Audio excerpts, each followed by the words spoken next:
Groovy. Welcome, everybody, to Horror After Midnight. I'm your host, Slinky, joined by my buddy, KC. And we have two awesome guests with us. Go ahead and introduce yourself, fellas. All right. I'm Todd Jenkins, writer, director, and one of the leads in Cherokee Creek, along with my brother, Billy Blair there. Hey, I'm Billy Blair, producer and star of Cherokee Creek. Awesome. That's so cool. Thank you guys so much, man, for coming and hanging out with us, man. It's absolutely. Thanks for having us. Thank you. I know you got questions for days, brother, so go ahead, man. Lay it on them. Let's hear it. What you got? Okay. I was going to ask, what's up with the opening of the movie with the two kidnappers? I've never seen anything like that done before. Is that on the Blu-ray or was it on the digital version? Because we've done so many different versions. I don't know. Which one are you talking about? Well, I have the Blu-ray. Okay. Well, that was because we were originally banned from Amazon coming out on digital Christmas Day, which was supposed to be our release. And the reason we did the kidnapper thing, I don't know if you guys are familiar with Alamo Drafthouse. Are you familiar with them? Yep. Before a movie starts, they always would come on with like a celebrity or something. They're like, hey, you motherfuckers out there, shut the fuck up, basically. Yeah.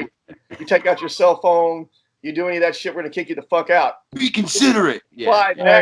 To piracy, you know, but we also did it at all our screenings of our movie too. And the audience just loved it. So, we had like thousands of people tell us whenever we bring it out on digital that they wanted us to do something with the kidnappers. So we did, and we were told it was not a big deal and it was going to go ahead and it got passed through on all the digital platforms. And then at the 11th hour, all of a sudden, we were like, why the fuck is this movie not on Amazon? So it was like a long fiasco trying to figure out why it wasn't on Amazon. So I just took a guess and told the guy that I was working with, I said, dude, just take off the kidnappers from the beginning and ending just for shits and giggles and see if that like will get it passed through this time. And apparently it did, which made no fucking sense.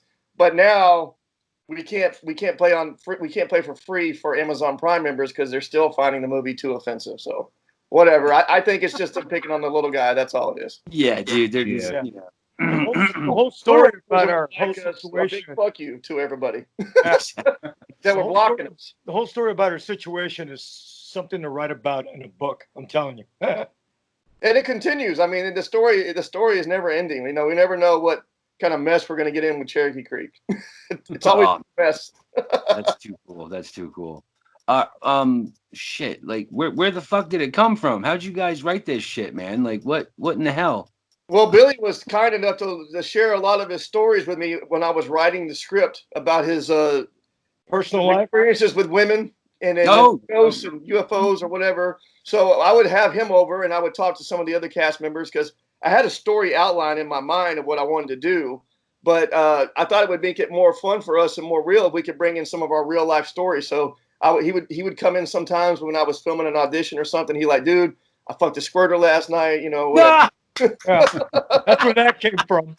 Listen, I was a sous chef on a cruise ship, so I got tons of stories, man. So like, if we ever do a movie, I got shit for days. Yeah, you got to use what you know, man. So I said, if anybody's cool with sharing their real life stories, a lot of this movie is based on people I know. So it'd be cool if you would be cool if we share your stuff and you don't take offense to me making fun of it. And a lot of those arguments between me and Billy in a movie, those were things that we had argued about in real life. So I was like, dude, let's just bring all of our real life as much as we can into the movie. That's great, man. Yeah, so it's almost the like the dynamic's awesome. You know what I mean? Like you guys sell it. You guys sell it. So it's pretty much true. It's all true. Exactly. That's awesome. So yeah, man. Shit. Whatever works. Yeah, for real. Like take stock of what you got, man. So yeah. Oh yeah. Definitely. You got to write what you know, and I think the more you can apply your real life situations and things that have happened to you or people you know, it works. Like what the fuck moments, you know? Yeah. Yeah. I think the funny thing is a lot of people think that those characters don't exist. Like, where'd this guy come up with this? This is so outlandish. There's nobody that acts like that. I'm like, dude, there's a real Chad, okay? There's a real dude named Chad who acts like that character. That's great. Yeah. This is a real guy. Yeah, see, I love hearing shit like that, man. I love it. You know what's the funniest thing, though, is that when the movie was released and people watched it, that people are actually offended by certain things in the movie.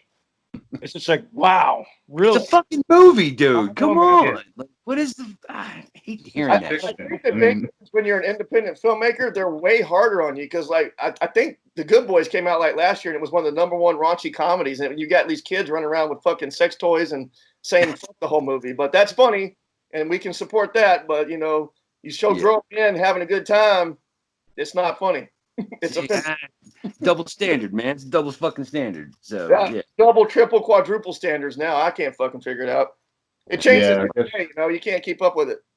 Yeah. yeah. I guess you can't really show you getting your dick knocked off by Bigfoot. It depends on how you shoot it, man. Kind of, you know. Yeah, Midsummer. Have you guys seen Midsummer? I mean, that's on fucking. That's on man. Amazon Prime for free. Yeah. And Midsummer- I Spit on Your Grave series. All those are on there, and I mean, they got fucking guys getting their dicks cut off by women and shit. So Yeah, that don't make any that sense. fucking tub still fucks me up, dude, because she's like, bop, bop, bop, boom, whoa. Yeah. Oh, shit. So I haven't seen any of that. I got. it's all about the money, man. Like if they if you're going with one of their business partners that makes them a shit ton of money, they give you a pass. But if you're like an independent film, you don't get any passes, man. They're way harder on you. it's fucked up. The rules make absolutely no sense because they'll be like, hey, don't do this, don't do that, but then they do it, you know? So you're like, I mean, even I think the original Prime shows are pretty fucking harsh. I think they're pretty offensive if you were looking just for that. Didn't they have one that's like about superheroes and shit that's pretty bad? Yeah, Oh, yeah, I heard about that one. Yeah, that pretty. That's what that was called. I told I the think name of it. The Boys, or is it Yeah, different? The Boys. I've heard The Boys is like got lots of Yeah, shit in it. there's that's some dirty shit in that thing. Like, yeah. Well, I used to read the comic book for that, so the comic book was off the fucking wall. So the show was kind of toned down a little bit. Oh, but really? they still kept a lot of. Yeah, he was like, "Whoa, shit! Yeah, wow, they put it in the show." So yeah, It's crazy. Yep, it makes no sense, man. And, you know, it's just it sucks. You guys are indie, so you guys are fucking going uphill anyway. You know? right. And then, I mean, you got to push the envelope if you're an indie guy because if you just play it boring and safe, then nobody's going to talk about your fucking movie. It makes you guys sense in a way. are never seen like- before. So Yeah, it's just like everything else. Like Todd was saying, if you're not part of the studios, the system, any of that stuff, they're gonna bring you down. They're not gonna let you succeed, get any higher than they are. It's all about control for them. Yeah, I mean, it makes sense on that part. It's like, okay, I get it. I see. You want control of everything. You're not with them, you know. Business, I get it. But MPAA can eat a dick, dude. Straight up, like. Well, because like I'm a Savini kid from the '80s, so I was all about me too. Pump the blood, man, pump the fucking blood, like you know. Yeah. So absolutely. Yeah, man. Even back into the day, like Sleepaway Camp, they had a dick in a movie. I mean, you can go way back to movies. Dude, I was watching Superman the other day, and they had a baby dick in a movie. I was like, what the fuck? Yeah. It wasn't a baby dick, but it was totally naked. Yeah, it's weird, man. You can show a baby nude, but God forbid you show some tits. Like, fuck you. Yeah, fucking totally. Back in the day, they on I think it's that movie Officer and a Gentleman, Richard Gere, where he's in the shower. Yeah. His penis for a split second. Oh man, they've been showing penises in movies forever. You remember when we were pitching the movie to the actors, investors, I had to literally go through like every movie that had a dick in it, at least like 20 of them, and say, hey, these movies all got dicks in it, and that's the reason we're going to put a dick in this one. And at that time, they were all streaming on Amazon Prime. So I mean, it's like, dude, you got to lead by example. You can't show these movies with all these dicks in it and then come down on us and say, well, you had a dick in your movie. But I mean, apparently even the nudity and stuff in it, they were offended by. But they do have like a lot of gay documentaries on Amazon Prime and all kinds of weird shit that shows dicks and shit. It's just, they're just out to get us for whatever reason. I think it's because we're kind of what they call one-off. We're just one movie. We're not a distribution company that they normally do business with. We're not a studio. So they're like, dude, you're not bringing enough to the table for us to give a shit. So that's fucked up, man. It's fucked up. Because there's porn documentaries where like like I mean, even though they make like 20, 30 grand off of us, they still don't give a shit because that's just a drop in the box. But to us, we're like, dude, you took 40 grand from us. You can't fucking put us on. That's shitty, man. Oh yeah. The whole business is fucked right now, man. Everybody keeps asking me, like, what do you do now? I'm like, dude, since this whole COVID thing came out, it continues to change every day. So it's too hard to know. And then, you know, we were looking at bringing the movie out on Tubi, and I think they got bought by Fox, right? Is that what I heard? Yeah. Yeah, And then, something, because now they're charging, and it's like it's fucking weird. You have a free trial, and then oh, like really? yeah, they cut me off yesterday. Tubi was like, "Fuck you, pay me," and Really? Yeah, And then man. Google that also sucks. about I that. really like, Fandango, I think. yeah. The future don't look bright right now. Fuck no, man. It's basically Sprockets can eat a dick. Like fucking, it sucks, man. So Yeah. like, well, all right. Since you guys did this movie, like, how has the horror community been? Like, have they, open arms, blah blah blah? Like, is it clicky? Like, When we can get them to watch it, they really like it for the most part. I mean, that's really what the thing that keeps badass, dude. But Like, the problem is once all our we were working with a company called Go Digital / Distributor that was handling all the accounting because all the digital platforms forced us to work with them. And once they stole all our money, it took me months to get it off those platforms, and now I can't get it back on right now because of everything that's happening. So, but iTunes, a lot of people hack on iTunes, but iTunes was only taking 30% of our money, where Amazon's taking 50% of our money. And iTunes didn't care if you were an independent or not. If your movie was doing well, they would put you on the charts, on the sale charts. And we got all the way up to 3rd place under horror comedy. So we were doing our best on iTunes, but when we took it down, there was just no way to get the movie out there anymore. And Amazon keeps it hidden. So we're never, like, if you were to go under like the horror genre, when you're looking for a horror film to watch, we're not going to show up. It sucks, man. Keep us hidden. Yes. So I have to spend a lot of money on advertising for people to even know the movie exists, and then people like you guys are telling people. So without the horror community that is seeing it, no one would even know about the movie. There's just no way to get the word out anymore. Yeah, because what was it, Chris? You watched it? You saw it last year? I think. I was way late to the fucking party, man. But like everybody I talked to was like, "Dude, this movie's awesome. This movie's awesome. Awesome, that's great." How did you find out about it initially? Like, you said you saw it last year? How did you find out about the movie initially? The first time I saw you guys on another podcast. And, okay. So after that, I had to go pick it up. Basically, we go on as many podcasts as we can. I even go through like Instagram and try to find people that have stuff in common with other movies that I think that they would enjoy. Cherokee Creek. So it's a full-time job just trying to find people to take a look at it. Wow. No, it's fucking. I wish I would have seen it sooner. Absolutely. It's better late than never, man. It's all good. Hey, I'm just glad I saw it, man. So I'll fucking tell anybody to watch this movie. Awesome. What is it? Willow Creek, the Bobcat Goldthwait Bigfoot movie. Yeah. The movie's all fucked up. The end of that movie's all fucked up. But it's like, damn, dude, he's so bitch. Like, though. I was like, I'm taking your pussy, sir. Yeah, dude, it was fucked up. But so when Chris was like, "Got to watch this movie, man, badass," I was like, "It's a Bigfoot movie. I'll watch a fucking Bigfoot movie." And it was awesome. It was awesome. Thank you. It was really cool. Thank you. What other question you got, man? What is it? I was going to ask you, how was it working with the hours, and you're like, "Oh, he never got to his questions." Dude, it's not formal. It's just we just fucking nerd out, dude. So yeah. I was going to ask you, how was it working with the old lady that said kissing ass is out of style, lay down, I'll shit in your mouth? Oh, that's my mom. So. Oh, really? Yeah, that's awesome. That's great, dude. I had plans of putting her in the dick bar scene, but she got pneumonia and was in ICU for most of the filming of the movie. So it wasn't too far. It wasn't too long after she had filmed that scene that she was in the hospital for most of the filming. Oh, wow. So that sucked, but she was awesome to do that. She actually talks like that, and I'd heard her say that before. So I was like, when she told me she always had a dream of being in a movie, I was like, I can put you in the movie, but you're going to have to say some shit. It worked out. You have to earn that shit, Mom. You have to earn that shit. That's great. That's great. It worked out. I was rolling, man. That's awesome. You got another question? Oh, yeah, I go on the fly. Chris is, he's got his shit. He's real, organized and shit. I'm not. I'm like, fuck it. Let's roll. So, yeah. What else you got, brother? I was going to say the strippers were great. Is there any like stories about them you want to share? It was dripping. Wow. I mean, we got a lot to tell about. Well, I could tell you the pink-haired stripper who's in the movie, that was a last second replacement. And the guy that's at the beginning of the movie that plays the dorky hunter guy, he's a vegan, and he knew her from a vegan group that he was part of. So thank God for that, because otherwise we had lost a stripper, and we were ready to shoot and had already paid for everything. But she came in and killed it for us. She had never done anything. Yeah. He gave me her information. I called her up, said, "Hey, I saw what you look like. I think you look hot for the movie. Can you act?" She's like, "Absolutely not. Never done it." I said, I'll help She you wanted get to be famous.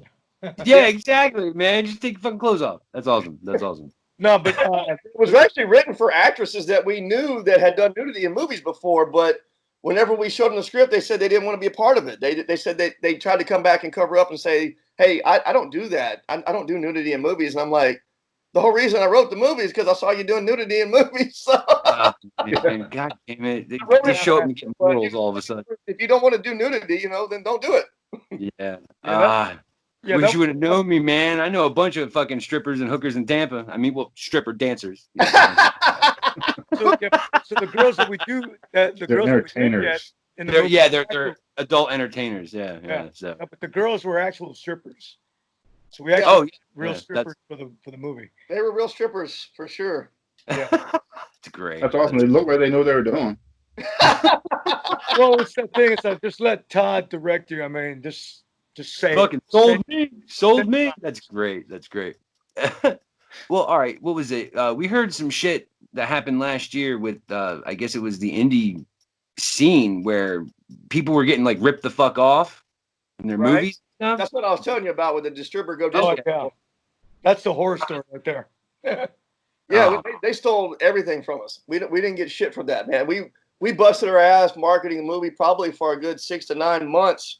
And I was wondering, like, why are these checks not coming in? And you would email the company that was in charge of the accounting, and they're like, yeah, it's just because they're delaying. It's taking Amazon forever to pay, iTunes forever. But they'd send me like a report of what I was owed and say, hey, this check's going to be on its way. You should be getting it soon. And I had a producer that was in LA, and I said, hey, which is actually played by the park ranger. I said, hey, could you stop by the accounting office over there and just grab our check while you're there and see what's going on with those guys? Let's just kind of touch base with them. And she went over there and she's like, there's nobody there. And from what I'm hearing, there hasn't been anybody there for like 2 months. It's some of the stuff I heard, man. It was like just they did Oh, everybody really? fucking dirty. Like, What fucked up is they started a new company, the people who worked with them that were handling our account, and then they tried to come back to us and have us go with them again. what? Oh, no. That's like fire festival bullshit, man. And Holy they fuck. won't do anything to these people. Nobody. There's like no legal ramifications for what they did or anything. No one's doing shit. So I'm like, there's no protection for you guys. Like, No, there's nothing none. established to, And if we Damn. try it, it's going to cost us even more. I mean, Yeah. yeah, you would lose your ass. You lose your ass for sure if you hired a lawyer to try to go after them. They dragged that shit out for years. And Oh yeah. It cost you so much money to keep it going. Yeah. Damn. I don't know why the FBI and like the Federal Trade Commission and all those people don't just go after people like that. I don't understand. 'Cause it's obviously a scam. Like, what Right, the fuck? right. You can steal millions of dollars from somebody. They don't do anything to them. But if you go in the grocery store and steal a piece of food or a candy bar or something, you'll go to jail. Yeah. So Strong I arms don't and get fucking it. steaks. Yeah. Nah, it's bullshit. Yeah, that makes no it sense at just all. goes to show they don't give a shit. Nobody does. What is this on my screen? I can't tell what the fuck's going on. I don't know what that is. I have it. Oh, it's a background on top of a background. I have another background on mine. I was like, what is that? That's not me. They just released Star Wars backgrounds for these things now. So it's like, oh shit. Yeah. That's Whatever. cool. Yeah. On the Death Star, yeah. Your real shit though. That's badass. I like your mask and I like all the stuff he has as I well. know. Thanks, man. Mine's my kitchen. Well, most of these are all indie whores. That's badass. Yeah, I saw the Cherokee Creek. I'm like, all right. Yeah, that's cool, man. I have a Bigfoot figure. I was gonna put him in the fucking frame. Put the figure in there. Let me see what the figure looks like. Actually, hold on a second. I think my cat. He's behind the shelf, dude. You got a cat too. My cat's been fucking. I got a cat named Pam, and she's a fucking dick. Like, What a dick. she's always knocking my shit down. I'll get him. Give me a second. Let me finish my cigarette. I'll get him. How long did it take you guys to film this thing? Like, with I think it's about 6 months, wasn't it, Billy? That's just because we could not get people to show up. I mean, it was all scheduling conflicts, and the guy that plays my nephew in the movie, he ended up getting cast in some play, so he wasn't available hardly at all anymore. Once filming needed to continue, he was like, "Dude, I can maybe work on the movie like once a week or a couple times a month." So we were like, "Oh shit, this fucking sucks." Yeah, nah. Yeah, it's not gonna work. And then Billy got cast in when we were supposed to try to get it done early before January, but he got cast in Alita Battle Angel, which ended up being a huge blessing for us because that helped pay for the strippers. Yeah, that paycheck went to that. Yeah, dude. And the great thing is we would have to cancel. We'd like get everything scheduled for the shoot, and they calm down for a Alito battle, and he'd just go sit there for days, and they wouldn't use him. So he was getting paid for that. So I was like, dude, if you can help pay for these strippers, that'd be awesome. That's great. That's great. You know, no dough, no show. So, yeah, being a producer, you would think, I should pay. That's awesome. Sucked, though. I mean, like around here, like nobody wanted to work on this movie. Like anybody took a look at the script, even the effect people, nobody wanted to work on. They're like, "You're gonna do what?" It's like these deaths are just fucking crazy. Like, can't you come up with a better way to kill people off? And I was like, nope. Better way? Fuck you! Wow. Where are you guys at right now? Or where was the movie filmed at? You know? We filmed it probably. I think it's about 30 minutes north of Dallas. Maybe 45 minutes for you, Billy? Yeah. Okay. In Melissa, Texas, near McKinney, Texas. It was kind of in that area, out in the middle of nowhere on this property that one of my relatives has. And we thought it was going to be quiet, but we get out there and you can hear fucking planes all the way up till 11 p.m. So we wouldn't do our first shot until 11 p.m. and then we'd have to wrap around 4:30 to 5 a.m. every day. So we were shooting really short nights, but it was hard for a lot of people because they were still trying to work during working on the movie at the same time. Yeah. Oh man, it's all jacked up at night. Yeah. So some people would have to go. They would go to work. They'd work all night with us, go to work, then go home, take a nap, and then come to our set at like 11 o'clock at night. Oh man, you guys got to go to Tampa, dude, because we got a giant fucking. I know a bunch of guys at a production company, and one of the hosts of one of our other shows is an actor. So like, oh okay. You say horror movie, man, we'll have 50 people show up. So nice. Yeah. Well, I think it'd be easier in the future, hopefully, because we actually have something to show. But when you're doing your new director, new movie, everybody's like, "What?" Oh man, yeah. I don't know. Down here, they hear horror movie and they're like, "Whoa, boom!" They can't just show up anyway, huh? Yeah, man. Like we went to watch them film one day, and like there was like 30 fucking people just hanging around, and I'm like, "Who are all these guys over there?" And they're like, "They want to be in the movie. They're waiting till we need them." I'm like, holy shit! Like that's how it was when I went to go filming out. I wish it was like that here. Oh man! I think we had 100 girls say if we could get a dick bar, they'd all show up because they wanted to see these strippers for free. I was like, okay. So we got the dick bar, we got the strippers, and then like 12 girls showed up. So I was like, what happened? Yeah, we had to cheat that shot, make it look like there's a lot of people there. Yeah, it was literally 12 girls, and I said, for all 12 of you, I'm gonna feature you and give you some lines, and we made it a lot of fun for the 12 that showed up. Or however many showed up. I don't even know if it was 12. There's probably less than 12 girls. Oh, man. That's awesome. All right. You guys have more questions, man, or what's up? Yeah. I was going to ask you, how'd you cut the strippers' tits off? How'd y'all do that? Well, I basically talked to the effects team and I said, hey, man, if you've got any tits made or if you can make a tit, a lot of it was they'd already done some death scenes in other movies. So I said, well, we'll incorporate that death into the movie. I think you should fabricate a tit. That's great. Let's just put another tit in there. We're just trying to come up with weird ways to kill people, man. That was just it. Like the claw thing. He's like, hey, have you ever had a claw go around anybody's chest? He's like, yeah, I got that. I can put that on her. I was like, yeah, we'll just claw her titty off then, That's awesome. It was all about trying to work within our budget, which we didn't have. It was kind of another reason it took 6 months is we didn't always have the money. So it was like we got to find out how much it's going to cost to get this Bigfoot made, and then we're like, okay, well, let's get the money for the Bigfoot, and then we'll shoot that part. So the Bigfoot was probably the last thing we shot. It was one of the last things. How much did the suit cost, if you don't mind me asking? Oh, it was I got off one of those Halloween sites. It was like I love it. Fucking A. And it looked like shit. So once I got the suit, I was like, dude, this isn't going to work. So we're going to have to focus a lot on the face. So I was like, whatever we do, let's put all our money and attention in the face because most of these Bigfoot movies, they just show like something running by or you see a flash of a suit. But I wanted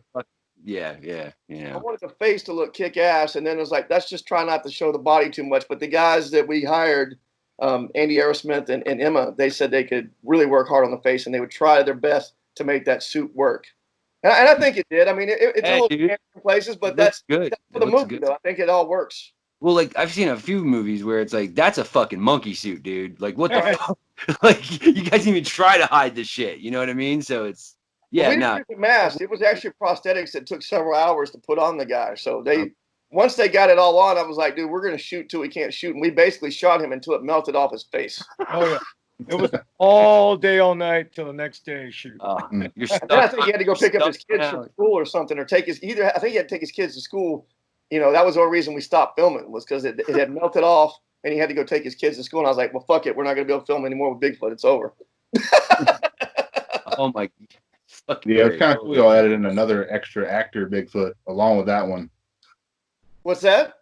Like the actor Bigfoot you added in that was not the actual Bigfoot. He was like the guy y'all hired to like come to the bachelor party. I was just saying that was pretty cool. Right. Well, that was kind of my thing because we didn't have a lot of money. So to make it seem like to make somebody want to get into a Bigfoot outfit, I was like, dude, I know you mainly you want to be an actor, but I'll give you a speaking role, but I need you to fucking play Bigfoot. You gotta pay your dues, bitch. You gotta pay your dues. That's great. Yeah, so it's kind of one of those things where it's kind of an extra scene that's added to the part, but you know, we made it work because it's like you have to negotiate with people. That's what people don't understand. It's not like we're some big studio. So if there's a scene in the movie like you should cut that scene, I was like, I can't cut the fucking scene, dude. That person helped us by doing this, so the scene stays in. Yeah, like you bought the beer, man. We gotta, yeah. He bought the beer. You know, if you buy beer, you're in the movie. Yeah, dude, you buy some beer, you're straight, dude. You're straight. It didn't get that bad. It didn't get that bad. You know, everybody in the movie. I think one of the biggest surprises was we put James Yeager in as the dick bar owner or manager guy. You know, who's banging on the window telling the girl that she didn't pay for her dick dances and her drinks. That guy is awesome. He trains a lot of stars and just people in tactical training. He has his own tactical training school over there in Tennessee, man. And that dude's got massive followers. He probably sold more of the movie than most of our actors that are involved. Holy shit! All right, wow. Yeah, he's got thousands of subscribers. Yeah, that's what it's about. When people say, "Why are you casting people with followers?" I'm a real actor. I'm like, because you can't sell shit. Yeah, that's true. They have influence, bitch. Like seriously. On top of that, they're a pain in the ass. Yeah. Wow, that's awesome. You have any more questions, dude? But like, time. Like, I love hearing this shit because when we go back and watch the movie, now we're like, oh shit, son, Yeah. I mean, I can tell you all kinds of crazy shit. Like when I was filming a lot of it. Another thing you can notice if you go back and watch it, there's a lot of close-ups in the movie. And the reason that is because of people's availability. If they weren't available, we'd just throw somebody else in their clothes. And what I had to do for me, because I had the flu and I was throwing up a lot, I would stand in the scene and have the other actor talk to me, but I couldn't film me because I was hoarse or I had laryngitis, couldn't talk, and I was just so fucking sick. I would bring another person out, anybody I could find, and put it in that actor's clothes. Like that whole conversation with Pat when he's talking to his fiance on the phone. That's just a totally different person that I'm talking to, and that was shot almost at the end of almost 6 months later. Yeah. Oh, wow. All right, cool. So there's stuff like that. And Billy, at the end of the movie, he's actually playing the sheriff that the park ranger's talking to. Oh, okay. All right. Hey, whatever works. Yeah, it's cool to hear, man. Because so awesome. It's a whole lot of tricking people into thinking, hey, they're actually having a conversation, and then I've got to try to match the lighting and everything to what it should have looked like on the day it was shot originally. But that ending was like hell because the first time we brought it out and shot all that stuff with the cops and the ambulance and everything, something happened with the drone and it like compressed the footage or something. So we were watching it on the monitor and it looked great. And then when the guy got home and downloaded it, it was all fucked up. So we had to try to put that whole team back together. A lot of those actors weren't available again. So then it was all about how, bringing out stand-ins and body doubles and shit. So it took like 3 days to make that scene work. Yeah. Oh, wow. And the partner actually had 2 body doubles. She has 2 body doubles throughout that whole scene at the end. Wow. Yeah. But it worked. I mean, man. Shit, fucking pulled it off, man. So pulled it off. I didn't think we were gonna pull it off when we were halfway shooting in the film because everything just got so frustrating and intense. Right, and as far as an actor goes, you get used to talking to somebody and you got good chemistry with them, and then they would just sometimes leave. So for real. That made it hard for me and some of the other actors because they had good chemistry when they did the scene when the other guy was filmed. But if that guy didn't want to stay and help you, they would just leave, And we didn't like that. We weren't supporting that, but we didn't have any choice because we were like, dude, we're 50% in the filming. We can't fire these people, so we're just got the pizza guys coming over. Fucking just stand here. Like, that sucks, man. That sucks. It made it hard, man. And I kind of try to figure out how they're feeling because we didn't have a crew, man. It was just me with this fucking little tiny camera and some Home Depot lights. So I'm sure they were looking at it going, this fucking movie's going to blow. What kind of fucking movie is this, man? I mean, you look at people like Robert Rodriguez who did his movie his way. So I would always go back and go, well, how the hell did Robert do his movie El Mariachi, and how did Kevin Smith do his fucking movie? You know, you figure out ways that you just have to figure out a way to just keep pressing forward, even though everything's falling apart and nothing's going right. You don't think it is, but what I would do is I'd go home and I'd look at the footage and then I'd show some of the rough edits to Billy, and we're like, dude, we got something special. We just got to keep everybody pushing forward. Yeah. Now, do you notice? All right, because it's independent film, and I think what lends independent films to be so creative and like, you know, out of the box and shit is all the constraints that you guys have to fucking deal with. Right. So it's, you're like, oh fuck, the drone broke. What are we gonna do? Give me some rubber band and a piece of gum. The drone did break after it did that second shot at the beginning of the movie. It hit a branch and it was done. Motherfucker. I was kidding. Damn it, dude. Go ahead and tell the story, Billy. Yeah, no, that was funny because the guy with the drone was just like, hey, look, I'm getting this. He was all excited, you know, trying to, I guess, win himself over to us that he's doing really great. Flexing. At the same time, I mean, there were trees everywhere. We're like, in our minds, it was funny because in our minds, it's like, that thing's going to hit that tree. And right when we say that, it hits the tree and plunges to the water. So luckily, we had two of the actors in there that were young and that were willing to do anything to save it. So they jumped in the water to save it. We're like, how was I going to jump in there? I wasn't kidding. You got to keep in mind, these are the first two shots of the movie before I started filming these actors. And the guy sitting in the front of the canoe has already told us, I'm going to film today. I got to deal with my wife. I'm going to retire from acting as of today. Yeah. So whatever you don't get of me, you're fucked because this is it.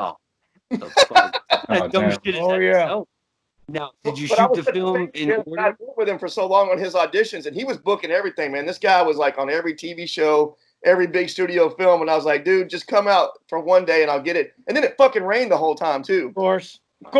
But it lit me up because it gave us that overcast that we needed to make it spooky in the woods because there's not a lot of harsh sunlight coming through. It's just that perfect overcast. It looks cool. The lighting looks incredible. Yeah. No, it's cool. It sets the tone, if you will. Did you shoot the death scene, man? That was the last shot I could get. I mean, we were yelling at the effects team, hurry, hurry, hurry, hurry, hurry. And I mean, it looked fucking dark outside. I mean, I was opening up the camera. I was setting the ISO level as high as I could get it. And I got that last shot, which was his death scene. And that was it, man. I just happened to get it in the can. It was so much fucking things that had to go right that day, even though everything went wrong to make those scenes turned out. And I love all the opening stuff with the hunters. I think it turned out amazing. Yeah, it's fucking awesome, man. Seriously. Did you shoot the film in order? Like, did you shoot it in chronological order, like how the movie plays, or was it we tried all over the fucking place? Possibly could.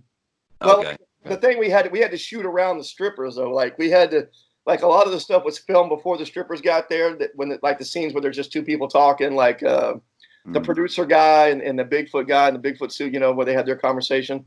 That was actually the very first thing I shot in the woods at nighttime.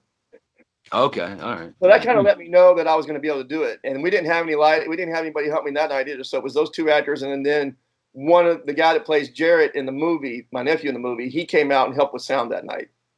So all right. Basically, like if someone was willing to hold the boom, they would, and if they weren't, I'd put it on a C-stand and let that hold it. You know. Well, see, go ahead, Billy. No, I was gonna say whenever I was not in front of the camera, I was doing the sound. All hands on deck, man. Seriously, that's how it works. Oh yeah. Because everybody wears different, you know, multiple hats and stuff. So it's like, oh, I'm gonna be a gaffer today. Fuck yeah. Right.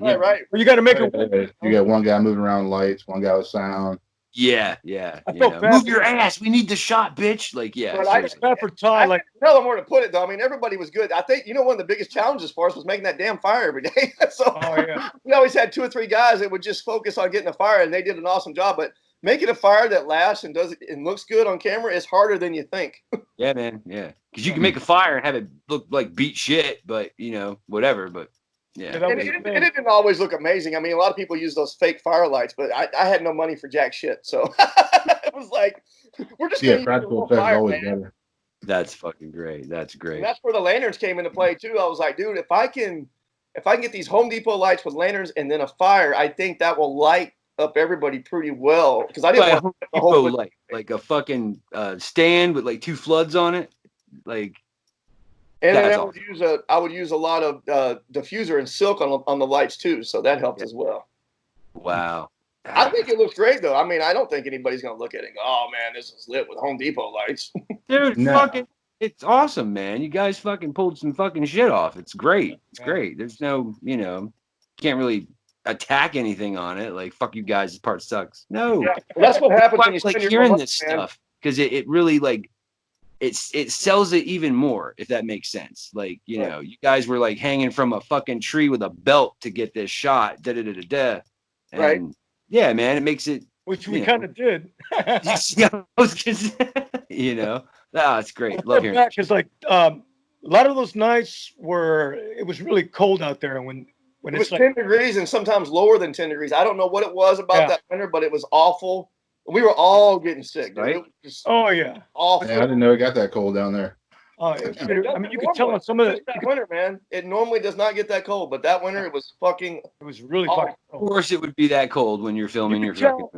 You could tell, like on the scene where we're in the woods. It's me and what's the guy Pat are looking at the cars, checking to see if they're open. Yeah, you can look at the cars. You see the cars. You can see the crystals of ice. Oh yeah. On there. That's how cold it was. I mean, that's real freaking frost. Now is that's right, because as we were going on filming, we lost it got to the point no one was out there. So when we were filming that, it was just Billy and Justin Armstrong that played Pat in the movie. Yeah. They were the only two. So I would have them, they were staying in the band and stay warm.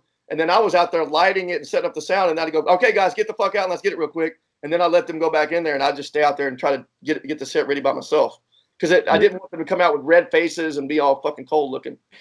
Yeah. You could tell, when I go and when I go meet the park ranger when I sign her tits.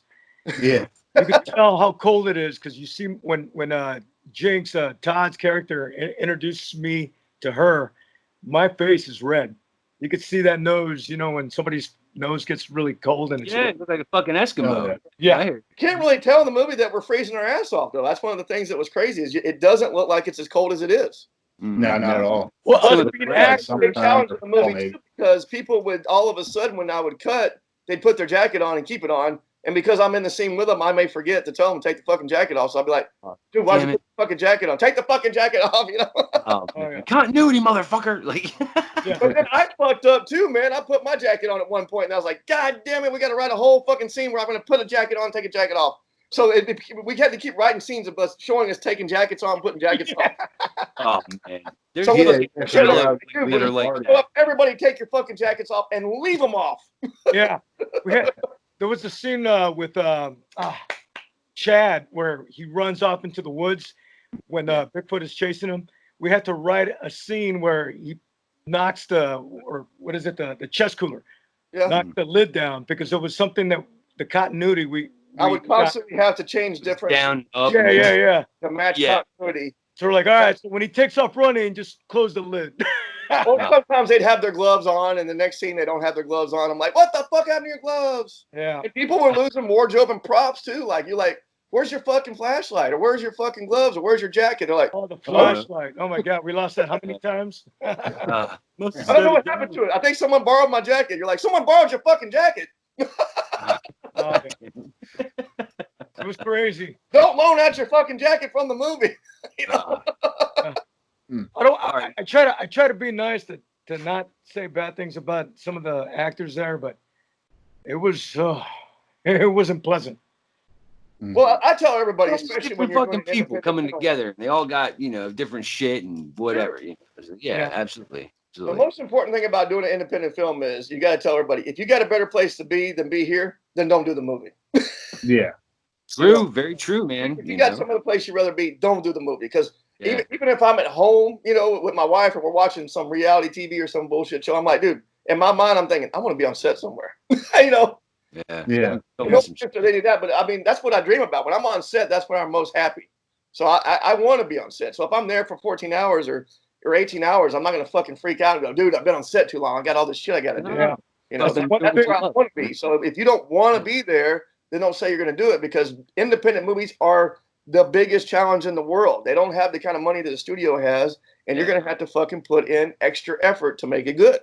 Yeah. Well, because I mean, you're doing it out of love, and it's Right. it's beyond grueling. So it's fucking, it's kind of like a gauntlet kind of thing. Like, fucking, it's not run going to be like a studio film where they're going to pay you $3,000 because you went overtime that day. I mean, that's not going to. No, not gonna happen. Yeah, yeah. The one thing they actors need to know when they come in is that be expected to wait a long time.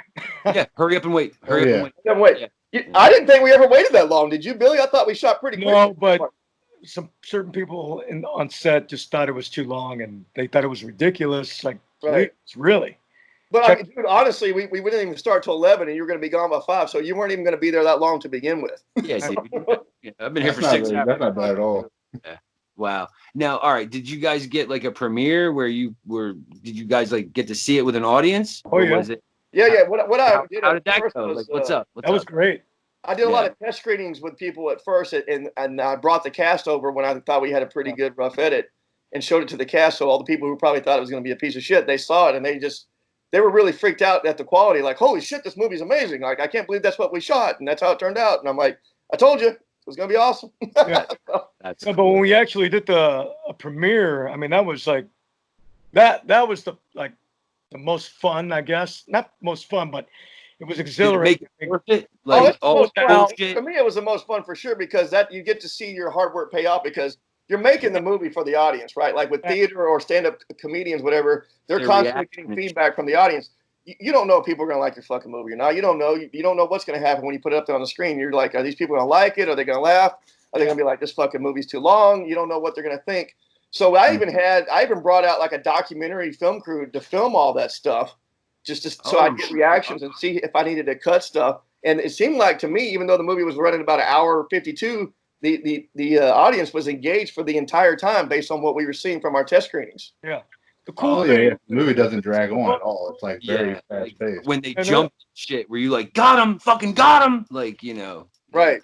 Yeah. Awesome. That's awesome. There's a lot of talking in the movie, but I mean, so are Tarantino movies. I thought our talking and our jokes were funny, but some people are like, these jokes are too long, and you need to cut them tighter. And I was like, no, man, you gotta let them jokes breathe, bro. Yeah, dude, exposition, we get a lot of that. Let it go. Yeah, no, that's cool. That's cool. But our first screening was sold out, so that was really exciting. I think it sold out in like 3 days. The thing that did it though was back then the algorithms weren't what they are today. So I was focusing on getting us social media followers, and then I ran like $500 in ads to Facebook, Instagram, and I think on that very first screening we sold like almost $7,500 in tickets and merchandise from that first screening. Wow! All right. That's so that definitely covered the advertising and the rental. It was everywhere. Trust me. All the horror groups, fucking people were sharing the fuck out of that movie, man. Seriously, like it was a full-time job, man, doing that. And we were extremely happy to see that people were getting the jokes and getting the humor, and we were going for it. Because some people were just like, dude, this is too offensive. I don't like it. It's not enough kills. It's not enough Bigfoot. I'm like, dude, what Bigfoot movies are you watching? Like, for real, dude. Like, I mean, at that time, there only. Other than Exist at that time, there wasn't a Bigfoot movie that actually showed a Bigfoot going around kicking ass. Yeah, very true. Very true. But after we filmed ours, I think Primal Rage came out a little. They kind of beat us to the punch. They came out a little bit before us because we were having so many problems getting it out. But those are the other two that I like is Primal Rage and Exists. Yeah, no, Exists is good. I like that. It was awesome just to see Bigfoot fucking kicking ass, dude. It was badass. Man. But even Exist took a long time before you actually saw the creature. I mean, they did their bullshit introducing the characters, and all that crap. And then I think probably 30, 40 minutes in the movie, that's when I think you really started to see the Bigfoot. Yeah. Well, like Chris and I were talking about the Blair Witch, and he's like, man, there's no fucking payoff in that shit. You never see fucking anything. So I didn't get it, man, but it fucking made a killing. And I think that was because they had the best marketing strategy ever. Yes. Yeah. Man. Like, she was like all over the news. Right. Yeah, that was my senior year. We went and saw it in the theater, and my buddy was like, "Holy shit!" I'm like, "Dude, come on!" Like it was kind of funny, but they were genius with it, man. They were fucking genius with it. At the time, it was really, really, really good. It was done. That was the introduction of digital filmmaking, man. Yes, yeah. We're gonna put these motherfuckers in the woods, not tell them shit, give them some cans of tuna, and there you go. Well, and that's the same dude that did Exist. Was the guy that did Blair Witch. So yeah. Was it Daniel Myrick? I think.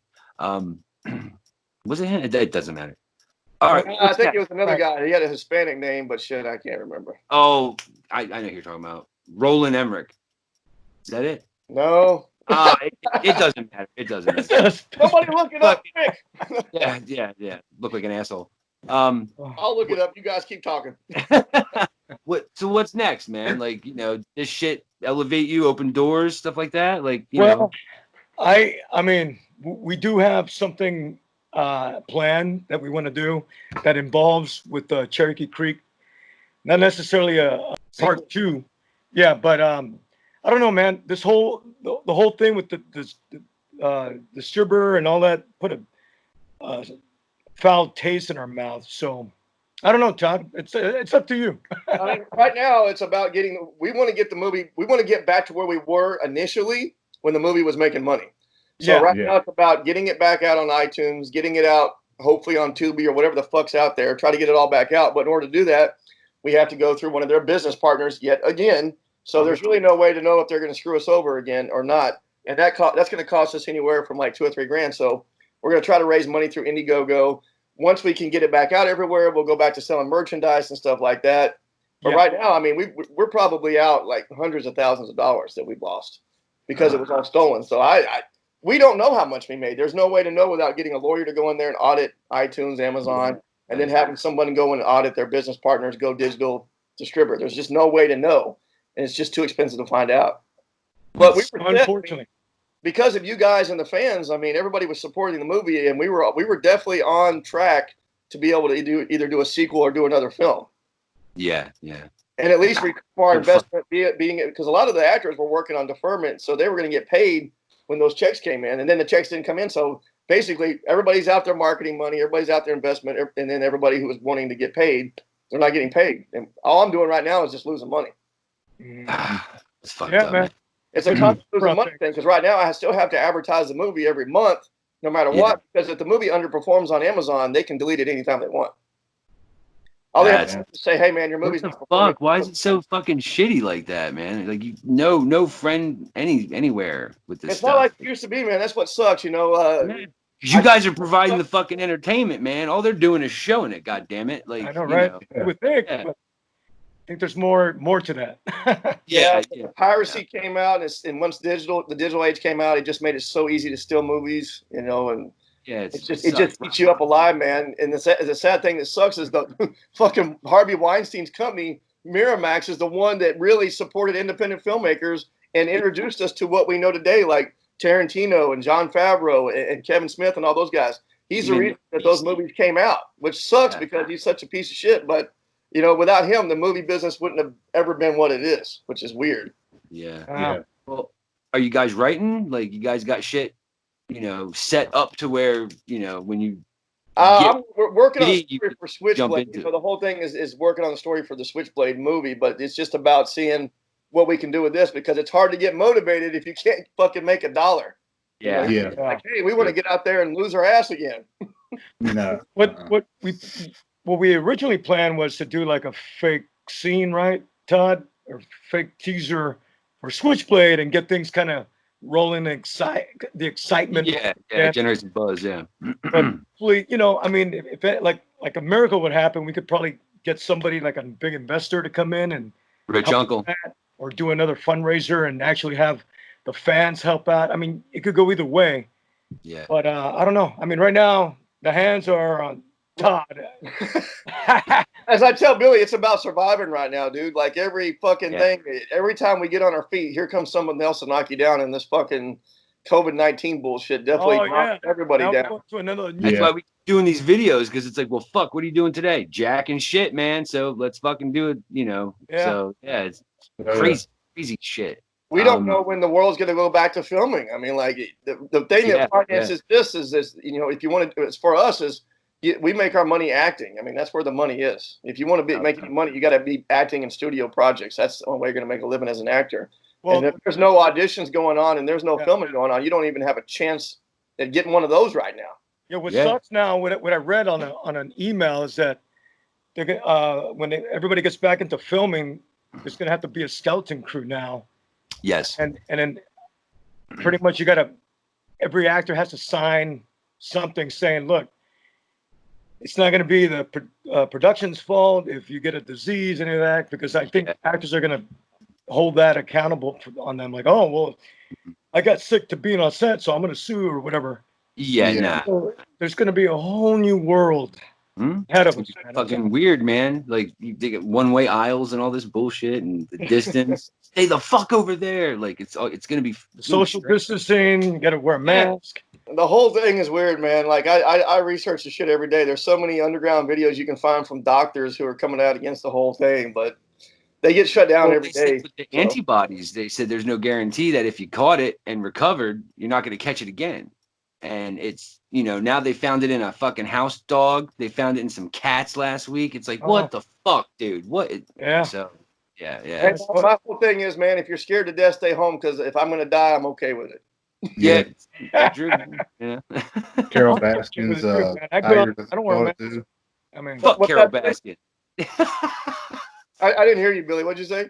I said I'm not scared. I go out. I don't wear a mask. I mean, I'm ready to work. Yeah. Go shake hands, whatever it is. I gotta work, dude, because if I don't work, I mean, I honestly think if people don't fucking just go out, like if you're healthy and you're not scared, you're gonna have to go out, because eventually all these people are gonna become homeless and they're gonna get hungry, and then that's when the guns are gonna come out.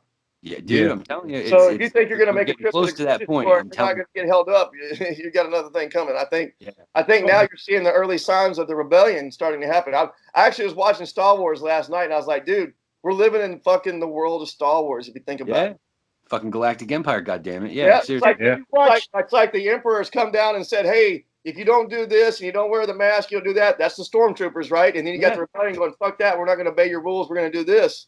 So it's you got a chance because they can't hit shit, but still, like, what was it? They're having these peaceful protests. That's a fucking quagmire in itself. But they're strapped, they're loaded to bear, man. Like they're standing there like they're the fucking Punisher. They carry in those states though. You can walk down like that in the street all the time though. It's kind of scary, man. It's kind of fucking scary, dude. Because you're like, whoa. Things are gonna get really ugly before it gets better, man. I kept saying to my girlfriend, I said, "Is gonna get." Don't think those guys are all hillbillies, man. A lot of those guys are Navy SEALs, and a lot of those guys fucking are fucking military. I know a lot. Ex-mercenaries and shit. Yeah, absolutely. So the shit will eventually get real, and there's millions of them out there. Some violence probably will take place. As sad as that is to say. Absolutely, man. Yeah, seriously. It'll get worse till it gets better. Well, in those states, you got to remember they were like closing down certain places of Walmart and other stores, telling them, "Hey, you can't buy seeds, you can't plant a garden." Yeah, the buy restrictions. That's right. They're like, "Fuck you, man." So I can see their frustration in building. Yeah, nah. Yeah, I wouldn't doubt it if we don't start seeing some rioting in California here in the next few weeks. It's gonna get ugly, man. It really is. It is. I sense it. Yeah, well, it's sad because people are dying from this fucking disease, the virus, and then there's gonna be blood spilt for to try to, I guess advance and work the system out and all this shit. It's gonna be a fucking mess, man. Well, really. There's gonna be more death away from the disease, as far as like domestic violence, suicide, hunger. Yeah, I think one guy, I don't know who we were talking to or something, he was saying he went from having one suicide a week to like 5 to 10 a day. Yeah, deal with it. Facebook, that prevention numbers being shared all over the place, man, because people are they're just going, getting desperate and hopeless and stuff, man. Sad. So well, the whole reason for this, they say, was to protect the elderly, but when you isolate an elderly person, it's not good, man. I had my mom isolated for a long time, and then her health got so bad, I was like, fuck it, I can't isolate her anymore. Yeah, because they said it weakens your immune system and shit. It's like, well, also she got so weak because she wasn't walking around anymore, and she's handicapped already, so she was already not that strong to begin with. But then it got to the point she couldn't even stand up out of a wheelchair because she got so weak from just sitting down so much. What a mess, man. What a mess. So it became to the point like I got to get her out of the fucking house because her mental illness was just gone. So I have to take her to the park, every day and try to get her out because, elderly people and handicapped people already have a hard enough time. So when you take them away from seeing people and from eating and everything, their depression level just goes down, their health goes down, and they stop eating. I mean, it's not easy. So I was the caregiver for my grandparents. Go out there and take care of those people. Yeah, that's right. A good friend of ours, her mom was in a nursing home in New York, and she said that Cuomo stuck some of the people in there with it, and now her mom's going to be dead any day now. Oh man. So it's been fucked up, man. Yeah, it's fucked all over, dude. It sounds like it's pre-planned kind of situation. Doesn't it? Doesn't it? Come Well, on. because it popped up on both coasts at the same mind. fucking time. Gee, that's kind of weird. You know, come on. So, shit, man. I don't want to let you guys go because this is fucking awesome. Like, had a ball. Any more questions? Come on, somebody ask another question. Well, I was gonna say, now's the time to plug anything you guys want, man. Your websites, fucking all your stuff. Where people can find the movie. Yeah. Throw it out there. So go for it, Todd. Oh, me, huh? Okay. It's on you, man. The only place you can find the movie on digital at the moment is Amazon, and they will not let me stream it for free on Prime. So you're gonna have to pay 99 cents. That's the cheapest I can do for you guys. But it's worth the 99 cents for sure. And if you want to buy it, I've lowered the price to $4.99. That's probably the lowest I can do for you to buy it in HD. And if you guys like physical media, which a lot of people do like physical media, you can buy the Blu-ray on ScreamTeamReleasing.com. And I think right now they've got a discount going on during the COVID-19 thing. So it's probably like $14.99 with the discount. So if you like Blu-ray, that's the place to get it. Don't buy it from Amazon. They're going to charge you like $27.99. And then they're going to take 50%, and then the distribution company is going to take their percentage. So you're just making our paycheck even smaller. But if you have to buy it from Amazon, go ahead. But we do trust Scream Team Releasing. They're a great company, and we hope that you'll buy it from them.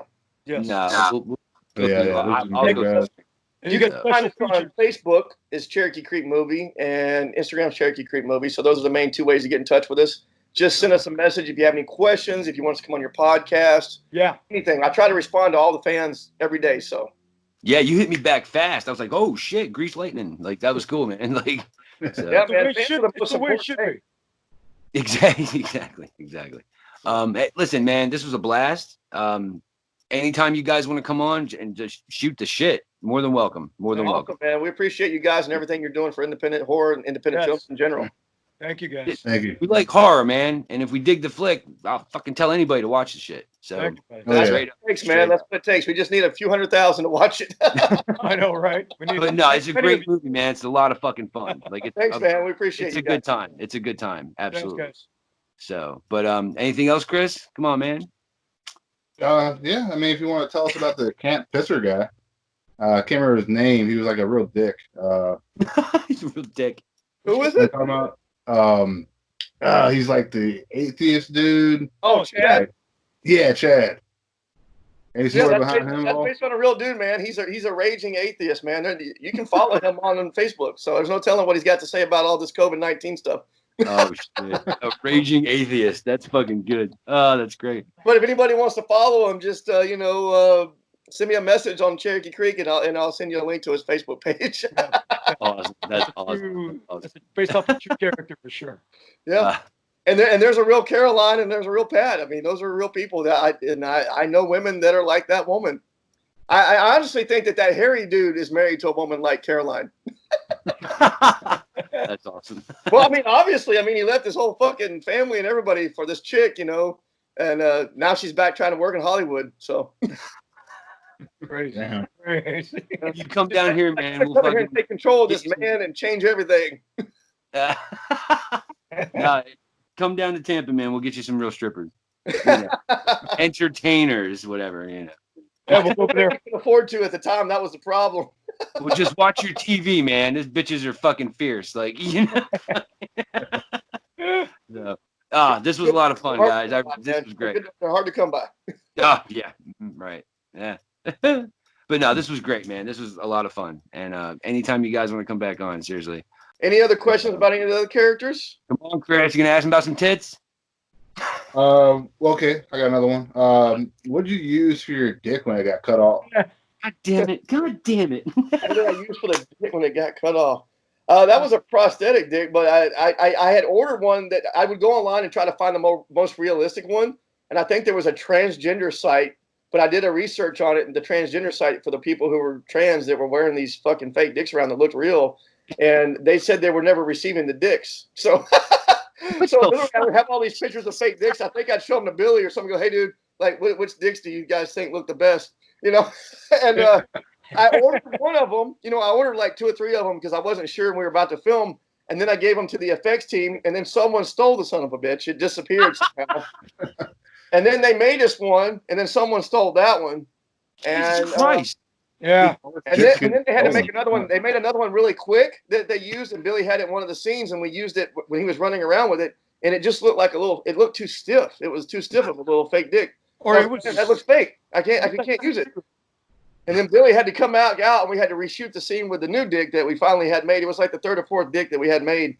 And the property manager where we were shooting at, which was a relative of mine, he had a pool table in the place where we were shooting at, and there was just like dicks galore stacked up on these fucking tables. And he's pretty religious. And he would come out and he's like, dude, what are y'all doing? And I'm like, dude, don't worry about it. You don't want to know. Fucking cock everywhere. God damn it. Oh, man. I would always tell him, I was like, dude, I would tell him before I ever filmed the movie, I go, dude, I'm just going to tell you right now, don't get mad, but I'm not going to let you read the script. And it's going to have nudity and gore and all kinds of shit. It's going to really press the envelope. So it's going to have a lot of crazy shit in it. And that one time he made the mistake of coming out there and looking through stuff, and he was like, dude, what the fuck is going on? That's hysterical, man. That story was probably one of the funniest things I've heard. But nobody wanted to do that. That's one of the effects nobody wanted to do. And I definitely wanted it, once it got bit off, to just be sitting there splurting blood and everything. And those guys did an awesome job. Andy was the one that was actually putting the prosthetic on me. And then I had a visual effects guy go in there and kind of make it look more realistic. Yeah. So there's a few visual effects in the movie that is just us touching up practical effects, which I always think that works best is when you can do both and use them to make it look more realistic. But I'm not a straight visual effects guy. I'm always like first. You better sell that cock. Like, oh man, that's fucking funny. Oh yeah, it looks very real. It looks very real. Well, then I saw how big the son of a bitch was, and I was like, Jesus Christ! I'm going in the blooper reel. Oh, I gotta fluff myself before the scene so that it looks like it's somewhat believable. Jesus Christ! You gotta fluff it. Yeah.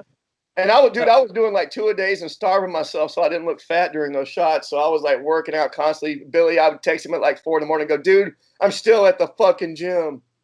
Oh yeah. That's dedication, I mean, dedication. Forever. That's great. That's great. Damn it. Yeah, I wanted to make sure the ass looked good and everything. That's why I wanted to show that behind the shot of me pumping the mouth. A lot of it went into every single frame of those new shots. Oh, dude, that's epic, man. That's awesome. That's awesome. Funny. We went live on news one time here, the local news, and they were talking about Cherokee Creek, and I'd sent them some clips and trailers, and for some reason they didn't use that stuff that I did because I had put it together so it'd be PG approved, and they like had a shot of me running through the woods with Billy naked. Oh yeah, that's right. Did you hear that on the news? Awesome. I was like, who the fuck was in charge of that? You sent us footage of a dick. Oh, that's awesome. That's awesome. Holy shit. So hopefully that answers what you were looking for the dick question. Yeah, it did. It's like, tell me about the dick. Oh, it's great. So much work goes into those dick shots. Oh, yeah. That's awesome. That's awesome. Well, it was a lot of work to keep them from fucking, disappearing. That's funny, man. Yeah, they would. Dicks just kept disappearing. I don't know what was happening. I don't know if people were stealing them from our set or because the effects team was working on other projects at the same time. I think they were going and delivering their stuff, and maybe somebody just saw and they're like, "Hey, cool, I want this." I don't know. Yeah. Some fucking strippers, man. God damn it. I don't know. I don't even know if we still have them. Do we? I'd have to go through my closet and look and see if I can find some dicks. There might be a couple of them. Some kid's gonna find in their Easter basket by accident. Yeah. That's all I need is for some kid to come spend a night at our house and come out of my closet like, "Hey, the worm! Look at what I found in Uncle's closet." It's my new glowworm. What the fuck? That's awesome. Yeah, you never know. Someone might want to buy a screen used prop sometime. Hey, you never know. Hey, it might come to the point we've talked about that. We might need to sell some props because Billy's got his head, but every time he goes on another production, they use the fucking head that we paid for. And I'm like, what the fuck is that head doing? I was like, they didn't pay for that head. We did. That's funny, man. That's great. So we might have to sell Billy's head off to get some money. Well, that was a plan, Todd. That was a plan. We were going to put that as a perk. Yeah. Billy's head from fucking Cherokee. Get my head that got crushed. Back out. Oh, that's great. You're gonna have to find those penises so we can use those as perks. Dude, fucking a lot of dicks. There you go. Billy's head still looks good though. They see that head and they're like automatically like, dude, we got to cast Billy. He's already got a head we can use. Yeah, dude. That's how I get more roles. Yeah, they're like that head costs like $2,000 to get made. Billy's got one. Let's just use it. Awesome. That's awesome, man. He comes with his own fucking prop. Let's go. Right? Like, hey man, you want to kill me off in your movie? I bring my own head. Yep. That's great. That's great. Oh shit. I work on the cheap, son. That's awesome, man. You know. And Todd's got the penis. Hey, Yeah, anybody want to show my cock get taken off? Right here, I've got it. got it right here. He's got the head, and I got a bag of dicks. Imagine if I would have had the fuckers cast that son of a bitch, man. They would have came over and done like a live cast of my dick. They would have been like, "What the fuck?" I was gonna ask you. There's porn shops. They got like Jello molds and Yeah, stuff. they do the molds of it, man. I could have had them do a mold of my shit, but I would have had to play with it first. There's no way I was gonna get a mold of it fucking cold. That's awesome. It's cold. What the fuck? But no, this was a lot of fun, man. Seriously, this was great. This is great. Thanks for having us. Oh shit, our pleasure, man. Thank you for anything else. Come on, anything that crosses your mind. I'll answer any fucking question. Trump question. Trying to think of what was we got gold for the blooper reel. So the only thing else I got written down was now that we've seen your behind, is there anything for like behind the scenes stories that you want to share that you haven't already told us? But God, that could be hours. That'd have to be a whole nother podcast. You know, a fun thing about the squirter scene is we were trying to find a girl to play the squirter, and Billy found a girl that was willing to do it. And the shot actually showed a lot more. The girl was willing to do it, man, and we were all just sitting there, and she and Billy both just took everything off and got to town. Oh yeah. He was like, crazy. oh yeah. Yeah, originally the scene started like the camera was behind us. Yeah, you can see Billy's butt pumping and all that, but the joke just didn't work. Once we got the gag to hit his face, I was like, Billy, I know you want to show your ass, but we may have to do it later in the movie because this shot of you getting shot in the face, it really makes the joke work so much better if it's just a quick cut and then you get hit in the face and then you say your line. Like, holy shit, it's not a myth. Yeah, that joke was great. I think everybody thought it was a myth, yeah. Oh, so Billy didn't get to show his ass in that shot, and then I guess he showed his ass a little bit when he was pumping on the girl in the woods. See, I was actors like showing their ass in flicks. They're like, "Oh yeah, dude, I'm fucking dropping trow." Like, no, but see, I was gonna show my. You can get my for it. Why not? I was gonna do that, but real man. That night in the woods, fortunately, that girl really pissed us off. So it dampened the mood. We're like, fuck this. Let's hurry up and get the fuck out of here. Oh damn! Yeah, man. That whole thing of him, you know, with his stripper in the woods, the sex scene was tough. It was tough. It was a tough night. Yeah. It was a tough night. Yeah. That's what made it even worse is as I had to get her to come back out because we kept running out of time to get stuff, so I had to do some pickup shots of the sex scene again. Oh man. That made it even worse because I wanted to get some close-ups of her face and show some other stuff too. Because I was like, well, I'd like to get some coverage of this if we could, you know. And then I got coverage and Billy going at it again, which I think really added to the scene. But you know, none of that was easy. And doing her death scene was not easy either. But luckily, we were able to get her to show up one more time for a couple hours, and we grabbed all those pickup shots. Yeah, that's awesome. That's awesome. Look, I know it was awkward as fuck, but we need you to come back. I'll buy you pizza. That's it was always like that. Yeah, that wasn't gonna work, brother. It's funny. When people stop answering your phone calls, it's amazing how they'll pick up the phone call if you're like $500, $600, $700, and then the phone rings. Yeah. Hey, I'm on my way. Damn. Yeah, I don't like that. That's the thing. If you're going to hire real strippers, that's no longer about the acting; it's about the money. So I mean, it's shit about the money because they don't give a shit about being in a movie. They just want to get their fucking money. Yeah.